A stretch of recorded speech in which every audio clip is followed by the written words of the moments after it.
আবু তাহা নান ডিভোর্স হয়ে গেল, আজকে আবার বিয়ে হয়ে গেছে। এখন ডিভোর্স হইতেও সময় লাগে না, বিয়ে হইতেও সময় লাগে না। যার সাথে ডিভোর্স হয়েছে তার সাথেই বিয়ে হয়েছে। আবার অনেকে বলছে যে যার সাথে ডিভোর্স হয় তার সাথে কি আবার বিয়ে হওয়া যায়? হ্যাঁ, যদি খোলা তালাক নেওয়া হয়, যেটা স্ত্রী তার স্বামীর কাছে চাইছে, সেখানে স্বামী যদি অনুমতি দেয় তাহলে সেখানে তালাক হবে, এক তালাক দুই তালাক পর্যন্ত। পরবর্তীতে দুইজন যদি কিছুদিন পরে, কয়েক মাস পরে আবারও সিদ্ধান্ত নেয় একসাথে থাকা দরকার, তাহলে আবার নতুন একটা দেনমোহর ধার্য করে বিবাহ বন্ধনে আবদ্ধ হতে পারবে। এমন তালাক না এটা যে একবার দিয়ে দেওয়ার পরে নতুন করে আর ফিরে আসতে পারবে না। তবে ইসলাম তালাকের মূল অথরিটি স্ত্রীর কাছে না, স্বামীর কাছে দিয়েছে। তার কারণ স্বাভাবিকতই নারীদের ধৈর্য সহ্য কিছুটা বেশি না কম? কম। ইসলাম যদি নারীদের কাছে তালাকের অথরিটি দিয়ে দিত, তাইলে সকাল সন্ধ্যায় তালাক হইতো।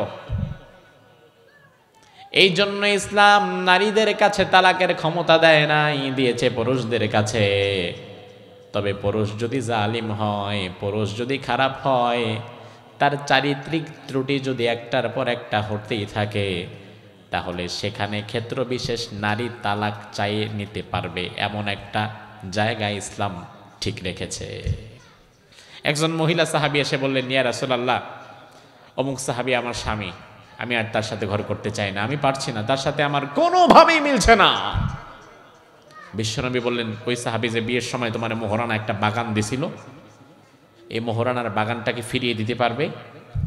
বলল, হ্যাঁ, আমি মোহরানার যে টাকা, যে বাগান আমাকে দিয়েছিল, এটা ফিরিয়ে দিব। রাসূল বললেন, ঠিক আছে, এই সাহাবী এদিকে আসো, এই স্ত্রী তো তোমার সাথে আর কোনোভাবেই থাকতে চাইছে না, এই বাগানটা ফেরত নিয়ে নাও, স্ত্রীকে তালাক দিয়ে দাও। তালাক হয়ে গেছে। তো যত দিন যাচ্ছে আমাদের সমাজে তালাক বাড়ছে। ইসলামে দুটো বিষয় জঘন্য, এক হচ্ছে ভিক্ষাবৃত্তি, আরেক হচ্ছে তালাক।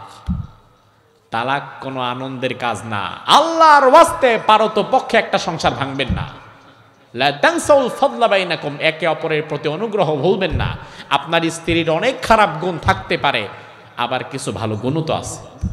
আপনার স্বামীর অনেকগুলো খারাপ গুণ থাকতেই পারে, আবার কিছু ভালো গুণও তো আছে। দোষে গুণে মিলিয়েই তো মানুষ। আপনি যদি মনে করেন না, এই স্বামী এত খারাপ, আমার সাথে বিচার করে, অন্যায় করে, তারে ছেড়ে আরেকজনের কাছে গেলে আমি বোধহয় ভালো থাকবো, এমনও তো হতে পারে তারে ছেড়ে আরেকজনের কাছে গিয়ে আরো বেশি কষ্টে পড়বা। হতে পারে কি না? পারে। এজন্য কথায় কথায় তালাক দেওয়া বন্ধ হয়ে যাবে যদি আমরা সূরা হুজুরাতের এই আয়াতগুলোর উপরে আমল করি। এমন একটা সূরা, সূরা হুজুরাত, যে সূরার আরেকটি নাম হচ্ছে সূরাতুল আখলাকি ওয়াল আদাব, আদব আখলাক শিষ্টাচারের সূরা। আপনি যদি আপনার সংসারটা ভালো রাখতে চান, সূরা হুজুরাতের উপরে আমল করবেন।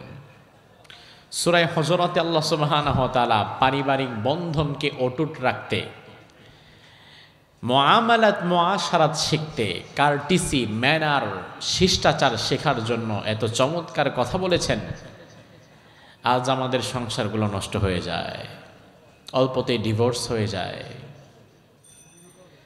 এই যে যত দিন যাচ্ছে তত ডিভোর্সের পরিসংখ্যা কমছে না বাড়ছে? নাকি চট্টগ্রামে হয় না? হয়, চট্টগ্রামেও হয়। ডিভোর্স যত সময় যাচ্ছে ডিভোর্সের পরিসংখ্যান বাড়ছে, আমাদের সংসারগুলো নষ্ট হয়ে যাচ্ছে। কিছুদিন আগে আমাদের এক ভাই আবু তাহা নান ডিভোর্স হয়ে গেল, আজকে আবার বিয়ে হয়ে গেছে। এখন ডিভোর্স হইতেও সময় লাগে না, বিয়ে হইতেও সময় লাগে না। যার সাথে ডিভোর্স হয়েছে তার সাথেই বিয়ে হয়েছে। আবার অনেকে বলছে যে যার সাথে ডিভোর্স হয় তার সাথে কি আবার বিয়ে হওয়া যায়?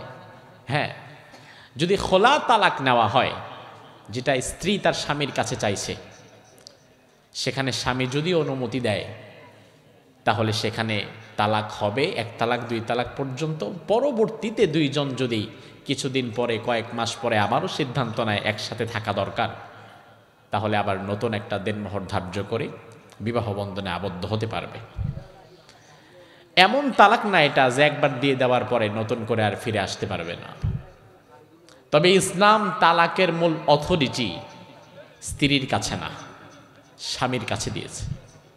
তার কারণ স্বাভাবিকতই নারীদের ধৈর্য সহ্য কিছুটা বেশি না কম?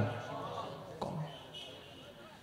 ইসলাম যদি নারীদের কাছে তালাকের অথরিটি দিয়ে দিত তাইলে সকাল সন্ধ্যায় তালাক হইতো। এই জন্য ইসলাম নারীদের কাছে তালাকের ক্ষমতা দেয় নাই, দিয়েছে পুরুষদের কাছে।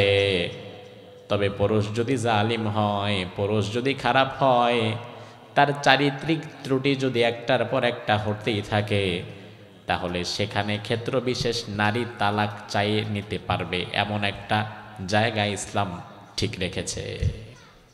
একজন মহিলা সাহাবী এসে বললেন, ইয়া রাসূলুল্লাহ, অমুক সাহাবী আমার স্বামী, আমি আর তার সাথে ঘর করতে চাই না, আমি পারছি না, তার সাথে আমার কোনোভাবেই মিলছে না।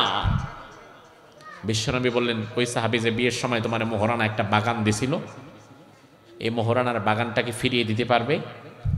বলল, হ্যাঁ, আমি মোহরানার যে টাকা, যে বাগান আমাকে দিয়েছিল, এটা ফিরায় দিব। রাসূল বললেন, ঠিক আছে, এই সাহাবী এদিকে আসো, এই স্ত্রী তো তোমার সাথে আর কোনোভাবেই থাকতে চাইছে না, এই বাগানটা ফেরত নিয়ে নাও, স্ত্রীকে তালাক দিয়ে দাও। তালাক হয়ে গেছে। তো যত দিন যাচ্ছে আমাদের সমাজে তালাক বাড়ছে।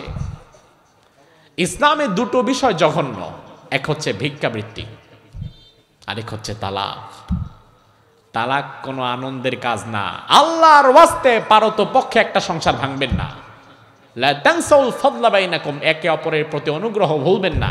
আপনার স্ত্রীর অনেক খারাপ গুণ থাকতে পারে, আবার কিছু ভালো গুণও তো আছে। আপনার স্বামীর অনেকগুলো খারাপ গুণ থাকতেই পারে, আবার কিছু ভালো গুণও তো আছে। দোষে গুণে মিলিয়েই তো মানুষ।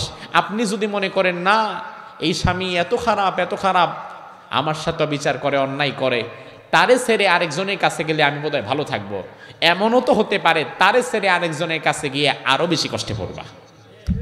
হতে পারে কি না? পারে। এজন্য কথায় কথায় তালাক দেওয়া বন্ধ হয়ে যাবে যদি আমরা সূরা হুজুরাতের এই আয়াতগুলোর উপরে আমল করি। আল্লাহ সুবহানাহু ওয়া তাআলা আমাদের ঘরগুলোকে জান্নাতি ঘর বানিয়ে দিক, বলি আমিন। কথা বলেছেন মুফতি আব্দুল নূর সাহেব, মুহাদ্দিস, জামিয়া ওয়াহিদিয়া, বোয়ালখালী, চট্টগ্রাম। সুন্দর কথা বলেছেন। সভাপতি হিসাবে আছেন মোহাম্মদ মফিজুল্লাহ সাহেব, সভাপতি শ্রমিক ইউনিয়ন চাকতাই, খাতুনগঞ্জ, আসাদগঞ্জ, কোরবানীগঞ্জ। এছাড়াও আরও যত মানুষ আজকের এই মাহফিলটি বাস্তবায়ন করার জন্য অর্থ দিয়ে, সময় দিয়ে, শ্রম দিয়ে কাজ করে গেছেন, আল্লাহ সুবহানাহু ওয়া তাআলা আজকের এই সুন্দর আয়োজনকে সবার জন্য নাজাতের একটা ওয়াসিলা বানিয়ে দিক, আমরা বলি আমিন।